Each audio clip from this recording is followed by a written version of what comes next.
ஓ, என்னம்மா? நான் எப்படி 10th ஃபர்ஸ்ட் மார்க் எடுத்தேன்னா அது போல 12th ஃபர்ஸ்ட் மார்க் எப்படியாச்சும் எடுத்துறேம்மா. நீங்க எடுப்பீங்கன்னு எனக்கு நம்பிக்கை இருக்குமா? உங்க மேல எனக்கு நம்பிக்கை இருக்குமா? நீங்க எடுத்துருவீங்கம்மா. அப்படியே நான் கொல்லை பக்கத்து போயிட்டு வரேம்மா. அம்மா, பார்த்து பத்திரமா போங்கம்மா, கவனமா பார்த்து பத்திரமா போயிட்டு பத்திரமா வரணும்.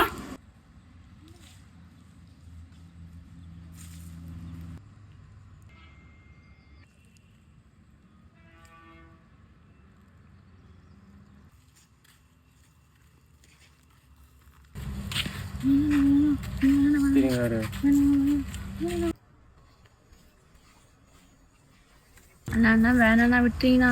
அண்ணா வேணாண்ணா விட்டுருங்கண்ணா ப்ளீஸ்ண்ணா ப்ளீஸ்ண்ணா வேணாண்ணா விட்டுருங்கண்ணா. அண்ணா வேணாம். அண்ணா வேணாண்ணா விட்டுருங்கண்ணா ப்ளீஸ்ண்ணா ப்ளீஸ். தங்கச்சி இல்ல, எங்கம்மா கொள்ளையில நிக்கிறேன், நீங்க ஆளை காணா? தங்கச்சி, அம்மா பிள்ளைய காணாம எங்கடாப்பா பிள்ளை? அம்மாய், ஐயோ என் பிள்ளைய காணாமே கடவுளே.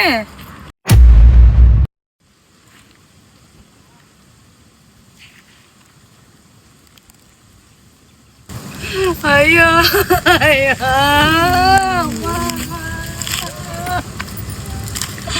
என் பிள்ளை, அம்மா, ஐயோ என் பிள்ளை, அம்மா, ஐயோ. நம்ம அக்காவை நம்ம இந்த மாதிரி கொண்டவங்க ஏதோ ஒரு மூலையில சந்தோஷமா தானே இருப்பாங்க. இதெல்லாம் தட்டி கேட்க யாருமே இல்லையாமா? என்னம்மா செய்யறது? சட்டம் ஒழுங்கு சரியா இருந்திருந்தா நம்ம அக்காவுக்கு இந்த நிலமை வந்திருக்குமா? இது மாதிரி இனிமே எந்த பெண்களுக்கும் வரக்கூடாதுன்னா அது மக்கள் கையில தாம்மா இருக்குது.